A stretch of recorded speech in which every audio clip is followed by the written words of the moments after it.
What if the happiest ending in your favorite romance is actually where the hardest story begins? Picture this. A movie ends. The couple kisses.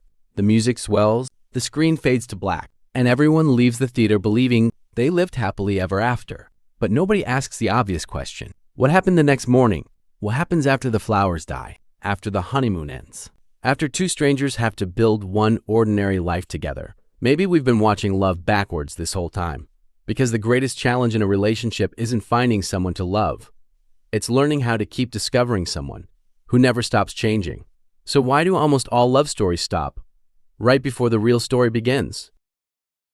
Movies are obsessed with beginnings. The first look, the first date, the first kiss. Psychologists call this the period of intense attraction. Everything feels exciting because almost everything is unknown. Mystery creates emotion. But sociology tells a different story. Love doesn't exist outside society. It grows inside jobs, families, money, culture, friends, expectations. The real experiment begins when romance collides with everyday life. We've all experienced it. Hours of conversation, late-night messages, butterflies. You don't notice flaws, not because they aren't there, because your brain isn't looking for them yet. Psychologists call this idealization. Your partner isn't fake. Your perception is simply incomplete. Movies often stop here. Real life doesn't, because eventually love stops asking, "Who are you?" and starts asking, "Can we build a life together?" Here's the strange part. You never marry one person. You marry many versions of the same person. The ambitious 25-year-old, the exhausted parent, the grieving child, the confident professional, the anxious adult. People change, sometimes dramatically. The strongest relationships aren't built because two people stay the same. They're built because both people keep learning each other again, almost like meeting a stranger without ever leaving home. Now imagine two couples, both deeply in love. One struggles with unemployment, the other doesn't. One receives family support, the other receives criticism. One has affordable housing, the other is drowning in debt. Did love change? Or did society change the conditions around it? Sociologists have argued for decades that relationships don't exist in isolation. Economic pressure, gender expectations, religion, culture, social media, every invisible force quietly enters the home. Sometimes, the biggest argument isn't really between two people. It's between two worlds they inherited. Movies prepare us for passion.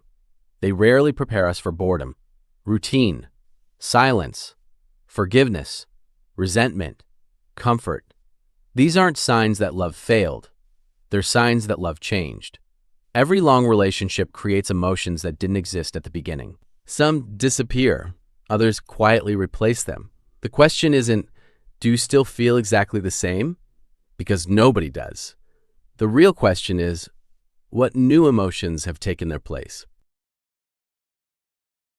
Here's a surprising truth. Most separations don't happen because of one dramatic moment. They happen through thousands of tiny moments. The conversation that never happened. The apology that never came. The stress nobody admitted. Distance grows quietly, almost invisibly, until one day it finally becomes visible. Movies often show one explosive breakup. Reality usually whispers first. What if successful marriages aren't the ones with the fewest problems, but the ones where two people keep updating their understanding of each other? Think about your closest friend from 10 years ago. They're different now. So are you. Why would marriage be any different?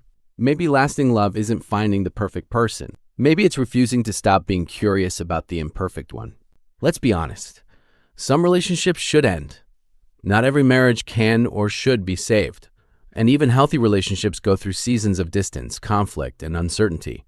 Love isn't measured by the absence of struggle. It's measured by how people respond to it. Movies taught us that love begins with finding the right person. Life teaches something quieter. Love survives when two people never stop meeting each other. Because marriage isn't the final chapter of a love story. It's the first chapter that society, time, and change begin writing together.